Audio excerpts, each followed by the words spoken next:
আজ আমি আলু পরোটা বানাচ্ছি। আই থিঙ্ক আমি আলু পরোটা রেসিপি তোমাদের সাথে আগেও শেয়ার করেছি। আজ আমি রেসিপি শেয়ার করছি না, জাস্ট রান্না করছি আর তোমাদের সাথে কথা বলছি।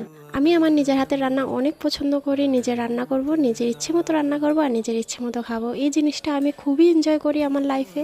আর রান্না একটা জিনিস যেটা আমার জন্য থেরাপির মতো কাজ করে। যখনই আমার মন খারাপ থাকে, যখনই মন খারাপ থাকে আমি তখনই রান্না করে চলে যাই, যে কোনো কিছু একটা বানাবো আর খাবো।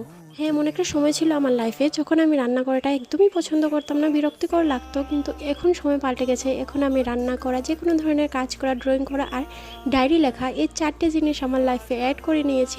আর এখন সময় বেশ ভালোই কেটে যায়। ছোটোখাটো রুল বা ডিসিশন এগুলো আমি আমার লাইফে অ্যাড করেছি, আর যার জন্য এখন আমার লাইফ অনেকটা স্মুথ। আমি নিজেকে ভালোবেসেছি, নিজের প্রতি অবসেসড। অ্যান্ড আমি আমার ছোটোখাটো সব কিছু চাহিদা বা দুঃখ হোক বা সুখ হোক, সব কিছু আমার ডায়েরিতে লিখে রাখি। যার কারণে আমার কারোর সাথে কোনো কিছু শেয়ার করার ইচ্ছেই হয় না।